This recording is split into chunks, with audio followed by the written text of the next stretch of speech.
Crossing the fire line with the St. Paul Fire Department.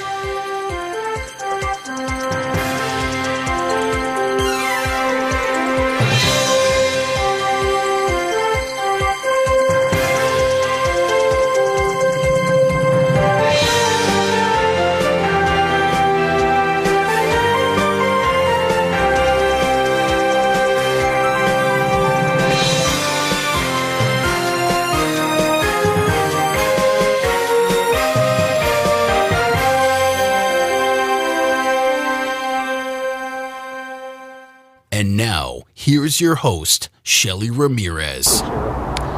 Welcome to Crossing the Fire Line with the St. Paul Fire Department. I'm your host, Shelly Ramirez. And by this time you realize fall is in the air. Trees have lost their leaves, temperatures are becoming a little cooler, and autumn brings us even closer to the holiday season. So with that in mind, we're going to talk some turkey. Fire investigator Jamie Novak recently showed viewers on KSTP what not to do when frying a turkey. Ooh, yum. For many of us, Jamie, it can be difficult to cook a turkey for the holidays, but it can be all too easy to start a fire while doing it. That's correct, and ruin your Thanksgiving at the same time. One of the things we're going to talk about is turkey frying and frying your turkey. Never do it inside a building or in a garage like we're doing right now. You never cook it out on your deck. You do it outside in the driveway where there's no combustibles anywhere around. You make sure that the tank is far away from the unit, and you also need to make sure that your turkey's dry and it's not frozen. Numerous times we've had fires where people put a frozen turkey in the hot oil thinking that they can cook it that way. And between the frozen and the hot oil and the water, that's why you need to make sure it's dry, because you'll see what happens. It's just like throwing water on a cooking oil fire. You're going to get a big explosion and then the grease will ignite. So we'll show you what not to do. When Jamie lowers the turkey, we instantly see why you wouldn't want to be standing anywhere near it. That's not good, but Jamie says he's seen worse. To show us, he poured water into the fryer to show just how much of an inferno it can create. The burning oil splashes on the nearby cardboard, and within minutes, the garage itself is on fire. Stay tuned, more to come, but first this important message. Have you checked your home smoke alarms lately? The St. Paul Fire Department recommends that you test your alarms once a month and replace their batteries at least once a year. Become a strong partner with the St. Paul Fire Department and help them help you.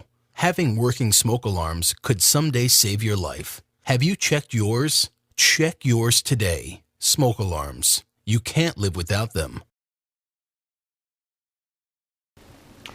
You know, smoke alarms,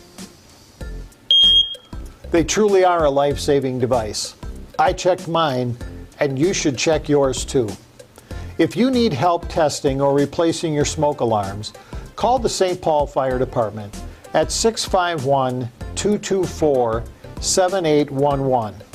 I'll arrange to have firefighters come right to your house and help you test your smoke alarms.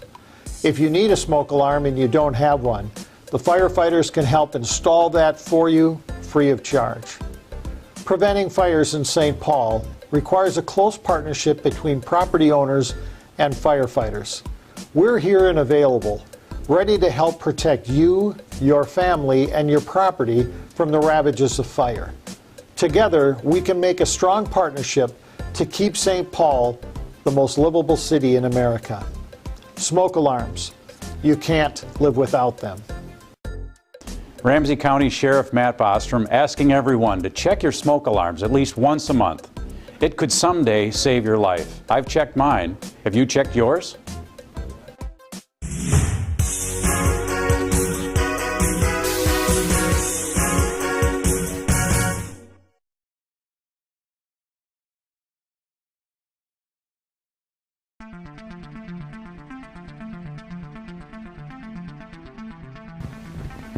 Hi, we're talking here today with Captain Alan Gabriel, Captain of Rescue Squad Number 3 of the St. Paul Fire Department. Captain Gabriel, what's going on here today?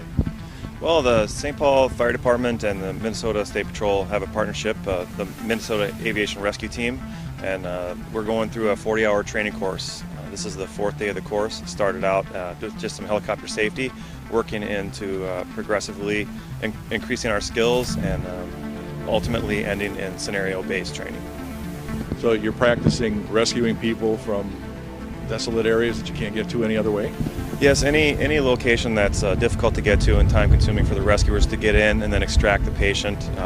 We did some training yesterday in Red Wing, high up on the bluffs that typically they have rescues down there to take a few hours to do. We have a 20-minute flight time, so if we get called out at the same time that they get dispatched, we could be down there probably at the same time that they access the patient or even before.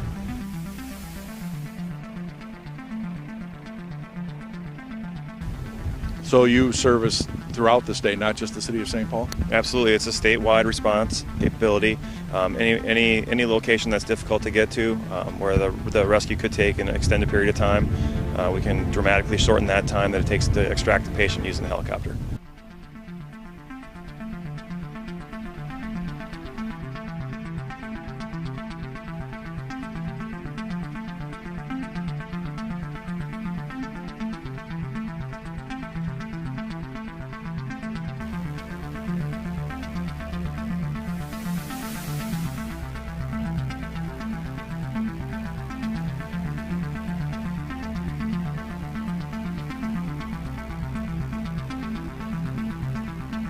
So how many people have gone through this training this week?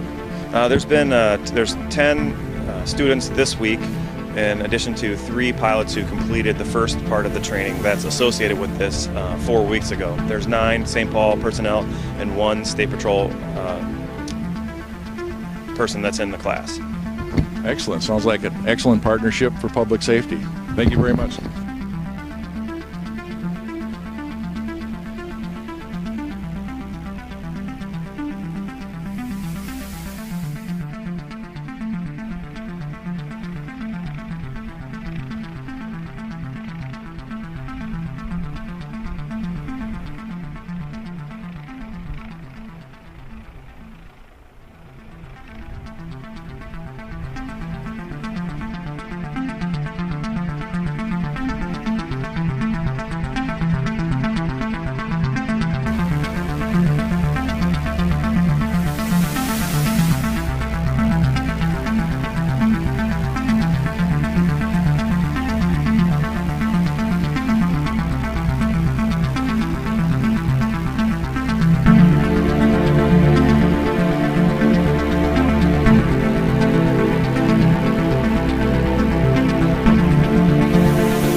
On September 30th, a very important dedication to fallen firefighters took place.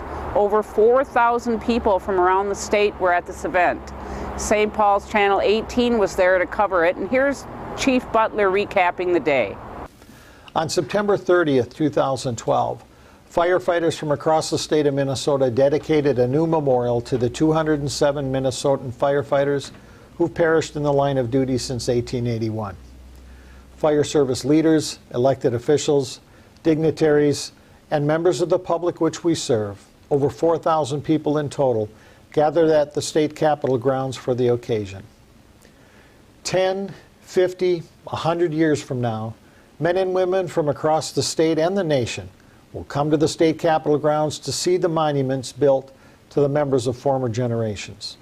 School children and men and women of all ages will likely ponder the question, why? Why did we build a monument to this particular group of people? Why did they die? Why did we choose to enshrine the values of their life in granite and steel? Why did we choose to remember?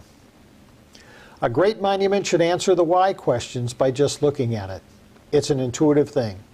An 8-year-old kid walking past the monument should get it. And that's what we want. We want to inspire in the next generation the foundational values of our great American fire service: courage, strength, honor, and integrity. It takes a very special design and careful selection of materials to get a monument to speak and answer those why questions without having a voice of its own. The design specialists who created the Minnesota Fallen Firefighters Memorial cleverly crafted materials that evoke the sooty grit of a fire scene, the strength and permanence of granite, the heavenly light of hope, and the powerful image of a firefighter doing what we do best: saving an innocent life. Firefighters and fire service leaders led a statewide movement to create the new monument. The monument and the memorial service on September 30th made our fallen heroes come alive again, and the families, both the families at home and the families in our fire stations, will never forget the loved ones we've lost, and neither will those future generations of 8-year-old kids.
Have you ever had the urge to know more? This next piece is my version of what I need to know.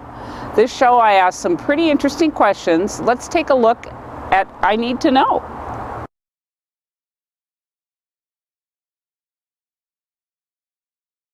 Is there a time in your life when you just need to know? Like, why do they paint fire hydrants red? Or do firefighters really use axes? Do they still slide down brass poles? How high do their ladder trucks reach? And do they really make firehouse chili? Find out the answers and a whole lot more when Shelly Ramirez poses those questions and other ones to those that know. We call this part of the show, We Need to Know. Here's Shelly. Hi, I'm back with a whole bunch of questions because I need to know. So I'm going to talk to Chief Tim Butler today. And Tim, my first question is, what is the difference between a real 911 emergency and a non-emergency situation for telephone purposes? Well, that's an excellent question, Shelley. Citizens should call 911 when they want to see a response from a police officer, a paramedic, or a firefighter. So if you have a situation in your home or in your business that you think warrants a response from one of those agencies, that's an appropriate use of 911. Non-emergency call to the communication center would be to ask general questions about city services or fire department responses that don't involve actually wanting to have a firefighter or paramedic come to your place. Well, that's really good to know. I think I understand the system and the way it works a little bit better. Another question I have for you, Tim, is when should I be replacing my smoke alarm? That's an excellent question, Shelley. A lot of people ask that question. Two things you should know about replacement on your smoke alarms. First of all, there's a battery inside the battery-operated detectors. That battery should be replaced at least once a year. Now, some detectors are coming out now that have long-life lithium batteries that can last up to 10 years. You should check your packaging to make sure what type of battery that you have. When in doubt, replace your battery once a year. The detector itself also gets old and the detection circuitry doesn't work so well, so they have a life expectancy also. That life expectancy ranges from 5 to 10 years. Again, check the instructions or the packaging that your detector comes in. for that expiration date, and sometimes it's actually written right on the back, replace your detector by this date. A good technique, the one I use in my home, write on the back in a permanent magic marker the date that you installed it and the date that it needs to be replaced. That way, when you're checking your batteries annually, you can pop it off the wall and just see how old is my detector and when should I replace it. Again, a rule of thumb, if yours doesn't have a date of expiration date on there, replace your detector at least once every 5 years. If you have any questions about your detectors or would like help installing them or testing their safe operation, call the St. Paul Fire Department at 651-224-7811. I'll send a fire crew out to your home. They can help you install, test, or advise you about your smoke alarms. Thanks. Good question. Wow, that's really great service. You know, I thought just checking them was one thing, but that's good to know that sometimes you have to replace them. Say, I'm also wondering, do the fire inspectors work for the fire department? Shelley, great question. The fire inspectors no longer work for the fire department. The fire inspectors are responsible for checking compliance with the fire code. And in 2007, the city merged a number of regulatory services together into a department called the Department of Safety and Inspections. So the building inspectors, the fire inspectors who enforce the fire code have now moved to DSI, the Department of Safety and Inspections. The enforcement of fire code still resides under state statute with the fire chief and the fire marshal. Both of those entities, of course, are in the fire department. So we have some supervisory and policy type control over that function, but the inspectors themselves and that function reside on a daily basis in the Department of Safety and Inspections. Well, that explains that. That's good to know. I have one more question for you, Tim. And I've seen it on TV and sometimes on the news, but when somebody calls 911, it appears that the dispatchers ask a lot of questions. How come? Well, that's a great question, Shelley, one that causes a lot of anxiety and frustration when people call 911. First of all, remember that protocols around the country are a little bit different when you call 911, so the questions may vary from place to place. In Ramsey County and the city of St. Paul, we ask those questions primarily for two reasons. The first is we need to know what exactly the emergency is so we can send you the right help. Do you need an ambulance? Do you need 2 ambulances? Do you need a fire truck? So we ask questions in order to elicit what kind of emergency are you having and what's the appropriate level of response to send for help. The second reason we ask those questions is there's oftentimes actions that the caller can take, either first aid or for a fire, that would help the situation, help to stabilize the patient or even treat the patient until the ambulances show up. Example, we can give CPR over the telephone if the caller's willing and able to carry those instructions out.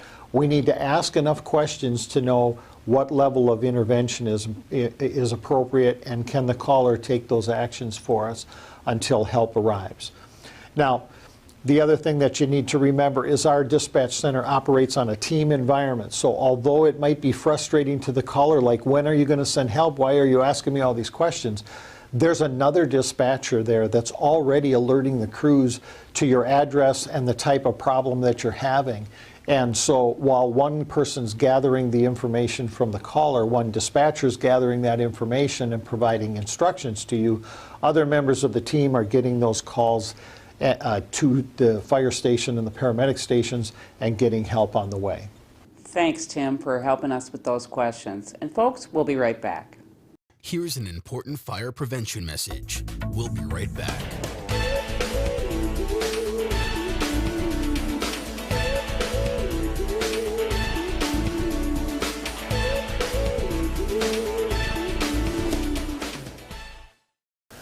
Today I'd like to talk to you about heating your homes safely from fire. We're in Minnesota.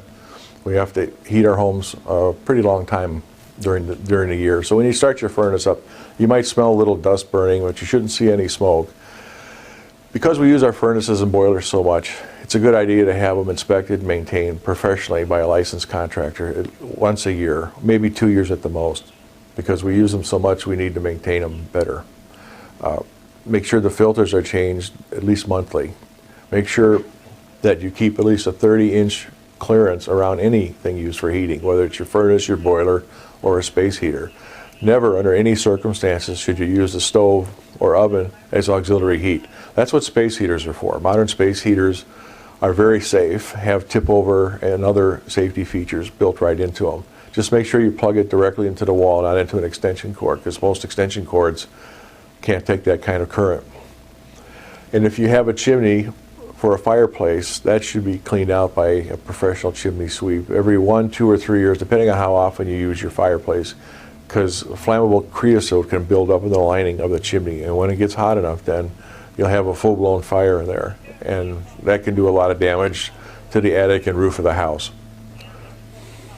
And most of all, as always, make sure you have working smoke detectors inside and outside of each bedroom and on each level of the home, along with carbon monoxide detectors. And that's why furnaces and boilers need to be inspected as often as they do need to be inspected, because they can release deadly carbon monoxide, and you may not know that you're being affected. So have those carbon monoxide detectors installed as well. For Crossing the Fire Line, this is St. Paul Fire Marshal Steve Zacher with your 60-second update.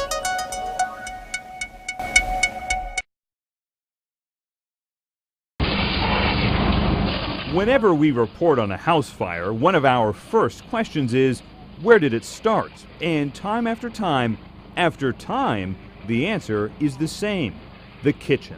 This is the #1 place to have a fire in your house. 40% of all fires in Minnesota, in St. Paul, and other places around the country, #1 place where you're going to have a fire. Most of those fires are from unattended cooking.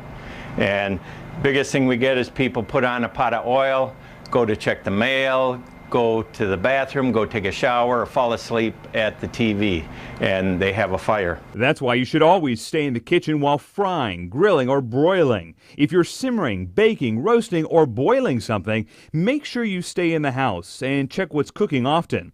Kids should not get too close to a hot stove. A good rule of thumb: take 3 giant steps back. If there is a fire, you need to act quickly but safely. If your stove does catch on fire, the last thing you want to do is take it out of the kitchen. People think, oh, I'll take this burning pan of oil and I'll run outside with it, or run to the sink. Well, what happens if all of a sudden you tip it and it lands on your hand and you burn your hand, or we spill that burning oil in the hallway on the way out the front door? Now the front hallway is on fire and you can't get out. So just leave it right where it is. The best thing to do is get everyone out of the house and call 911. The biggest problem we have is people trying to fight the fire themselves, and then they delay the fire department. Most fire departments on average are at your house within 4 to 8 minutes.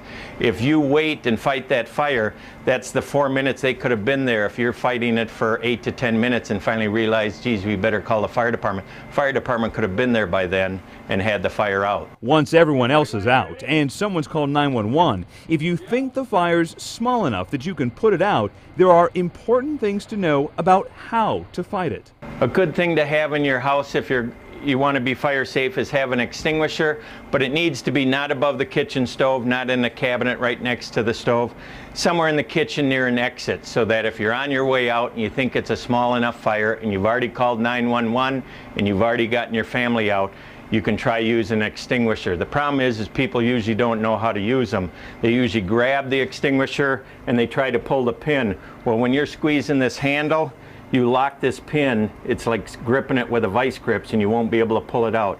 So there's just a simple word people can remember to use fire extinguishers.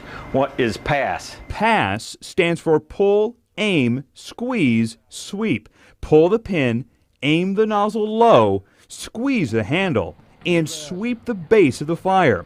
If you don't have an extinguisher within reach, do not even think of throwing water on the fire. Here's why.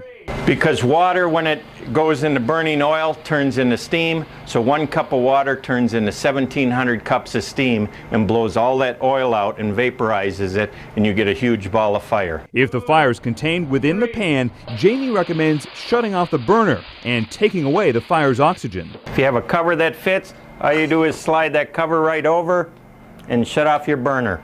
Do not take the cover off, because even with the burner off, you'll see that this will reignite. The best way by far to stop a stove fire? Don't let it start. Anytime you have small kids, you might want to look at having safety knobs that you can put over this so little kids can't turn it on. Also having a safe free zone where you teach your kids you stay 3 feet away from the stove. The other thing is, don't have your pot holders out here where little kids can pull on them and get burned or scalded by hot water or burning oil. So always turn your handles in. If your kids are fans of toaster pastries, keep in mind they cook faster and hotter, and if left unattended, can start a fire. Stay tuned, more to come, but first this important message.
Before we go, Chief Butler gives us a brief moment of how it was.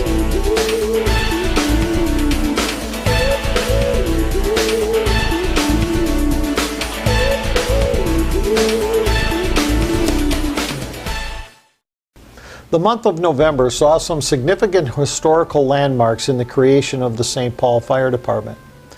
After suffering several major fires in the early part of the 1850s, a group of 18 volunteers adopted a constitution and bylaws and created the Pioneer Hook and Ladder Company in November of 1854. These men were true volunteers who responded to fire and rescue situations in the newly incorporated town of St. Paul. The city officially recognized them as the very first official firefighting force in the city. The Pioneer Hook and Ladder Company struggled economically throughout the early part of 1855, and in November of 1855 petitioned the City Council for additional funds. The council approved $600 in funding for the struggling company, but in return asked that all assets be turned over to the city and that the City Council appoint a fire chief. And thus in November 1855, the St. Paul Fire Department was born, and Washington M. Stees was appointed as the first fire chief. The new department began its operations with just 3 pieces of apparatus, all drawn to the scene by hand: a Jefferson ladder truck, a hose cart, and a small Rumsey hand pumper. And that was the modest beginnings of what today is the largest, most complex, and most capable fire and rescue department in the state of Minnesota. We've come a long ways from our very humble beginnings in November of 1855. And that's how it was.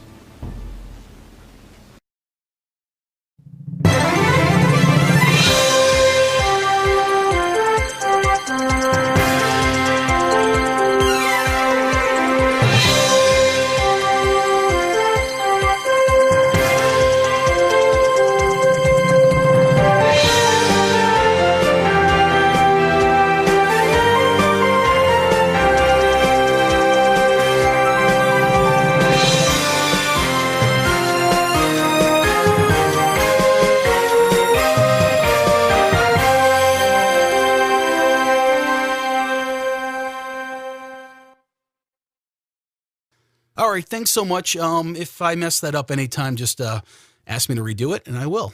Thanks. Bye.